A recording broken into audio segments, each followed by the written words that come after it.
From the Fantastic Four's first steps to Spider-Man's new day and beyond, there's a lot in store in the MCU's future. But who are the villains we might yet see show up in Phase 6? Spider-Man Homecoming ended with a truly tantalizing post-credits scene. I've got some boys on the outside who would love to meet him. You know, take a picture, slice his throat, put his head in a dryer.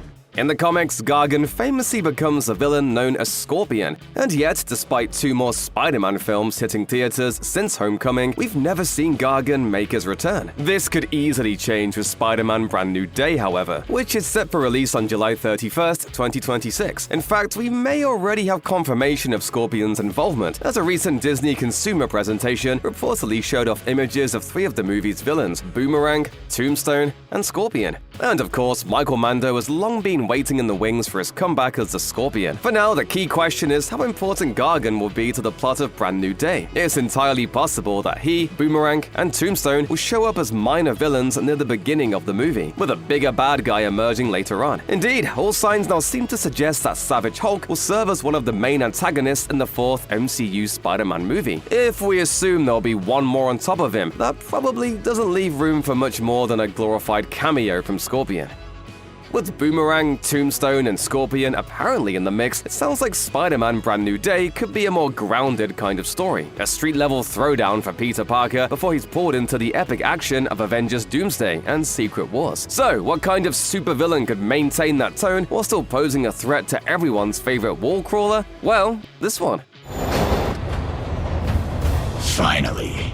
As it happens, Mr. Negative factors into the original Brand New Day comic book arc, and his ability to corrupt others' morals could pose a unique obstacle for the MCU's Peter Parker. In the Spider-Man video game, Mr. Negative's powers involved the reliving of traumatic memories, and this version of Spider-Man has certainly had plenty of those. This power could even provide an opportunity for Robert Downey Jr. to cameo as a negative Vision prior to his re-emerging as Dr. Doom, which would serve as a foundation for Peter's battle against Doom in the next Avengers movies. We might even have seen some setup for Mr. Negative in the MCU already. In the comics, Martin Lee runs a charity group known as Feast, which is where Aunt May worked in Spider-Man No Way Home. Nothing's confirmed at this point, of course, but Mr. Negative is very much a fan-favorite villain, and he's more than worthy of a starring role on the silver screen.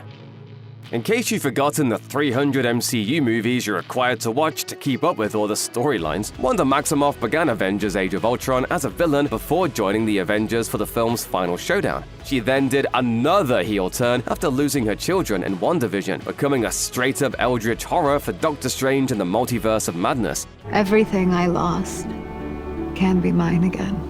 Wanda quote-unquote died at the end of that film, but let's face it, no she didn't. Anyone as powerful as a Scarlet Witch could easily have used her magic to transport herself away just before that temple collapsed, and so she's almost certainly chilling in some other universe until the MCU's narrative needs her back. If Avengers Secret Wars follows the comics, then a whole bunch of heroes and villains from various realities will end up on Battleworld together, which would provide the perfect chance to bring Wanda back into the fight. Up until now though, Olsen has played coy about whether she's done with Marvel for good. When The Hollywood Reporter asked whether she'd return for any of the Avengers movies, she simply pointed out that she was back in the US to film an upcoming pilot for FX. The Avengers movies are filming in London, leaving Olsen on the wrong side of the world to be involved with Doomsday. Although that doesn't mean she won't find a gap in her schedule later on, and it certainly doesn't discount the possibility that she'll only appear in Secret Wars. The fact is, Wanda has been pivotal to the multiverse saga as a whole, and it wouldn't seem right to round off the story without bringing her back.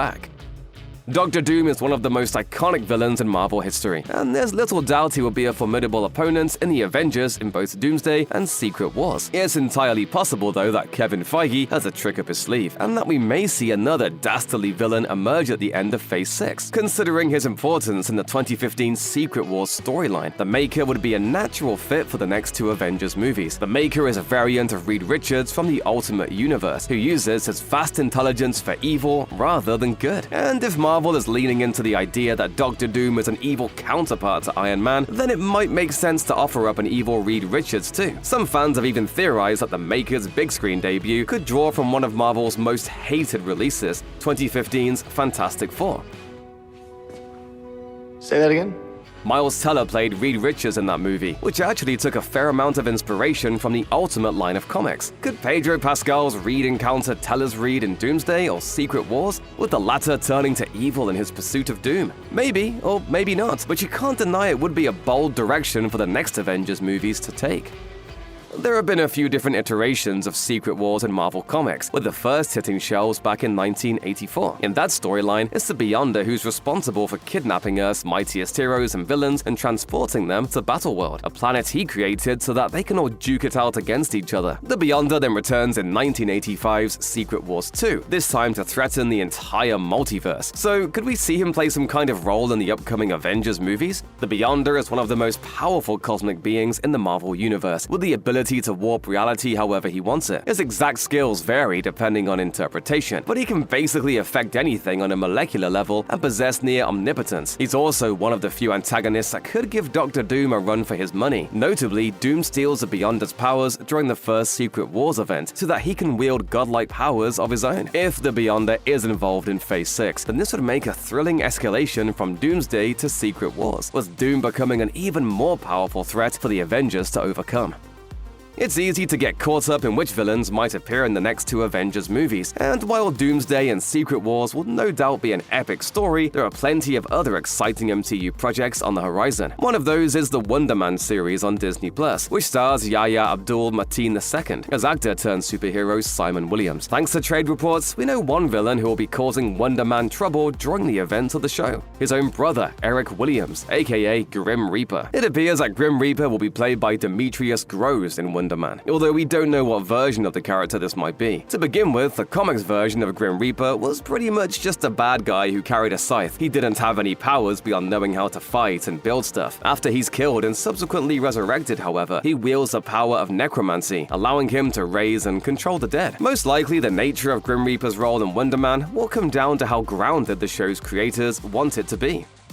Everyone knows that Ultron had his day in 2015's Avengers: Age of Ultron. How can you possibly hope to stop me? Considering his significance to the comics though, it always seemed odd that Ultron would wind up being a one-and-done villain. Luckily, insider reports suggest that he will be returning in the Disney Plus series Vision Quest, once again played by James Spader. The show will reportedly follow White Vision in the wake of the events of WandaVision and Agatha All Along, and rumors indicate that Marvel has been casting for Tommy Maximoff, the twin brother to Billy, who was played by Joe Locke in Agatha All Along. Of course, we still don't know how Ultron might factor into all of this, especially since the last remnants of his AI was destroyed at the end of Age of Ultron. By the looks of it, the show will have a heavy emphasis on tech, as it's been revealed that Emily Hampshire has been cast as a human manifestation of Edith, one of Tony Stark's augmented reality systems. Tania Miller has also been cast as Jocasta, who in the comics is an advanced AI created by Ultron to become his mate. If Vision Quest is bringing Jocasta into the mix, it certainly sounds like Ultron will have a sizable role. In fact, it'd come as no real surprise if he turned out to be the show's main antagonist.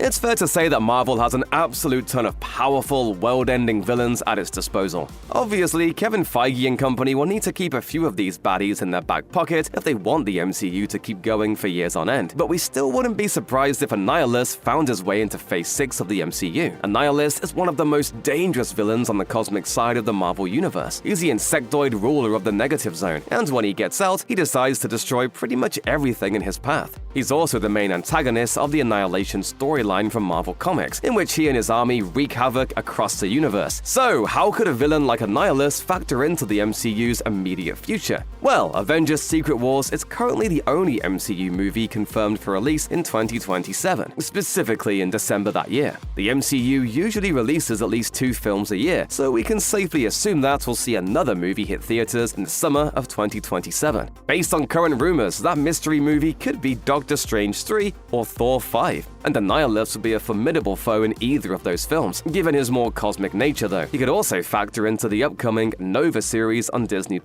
That show doesn't have a release date just yet, but Marvel head Kevin Feige told comicbook.com in 2024 that it was still 3 or 4 years out. Based on that timeline, Nova could arrive in 2027, potentially making Annihilus one of the final villains in the MCU's 6th phase. Avengers Secret Wars will conclude Phase 6 of the MCU, but what comes after that? Well, most reports indicate that the franchise will enter the mutant saga for Phase 7 and beyond, with a greater emphasis on the X-Men and other mutant characters. In that case, the X-Men would need a powerful, saga-spanning villain to face, much like Doctor Doom or Thanos. Perfectly balanced, as all things should be. So how about Mr. Sinister? Although the Foxverse X-Men movies made a few passing references to Nathaniel Essex by way of Easter eggs, Mr. Sinister has yet to make his proper big-screen debut, meaning his presence would make the MCU's mutant movies feel much different to those that came before. Obviously, the MCU is too much on its plate right now to introduce Mr. Sinister in Phase 6. That said, it could tease its future involvement in the franchise. Perhaps the end of Secret Wars will reset the MCU to bring mutants into the franchise, seeing as how X-Men aren't really a thing on Earth-616. In that case, Secret Wars could offer a glimpse of Mr. Sinister's sinister plans in its post-credits scene, demonstrating that while the multiverse saga might be finished, the greater MCU still has plenty of stories to tell.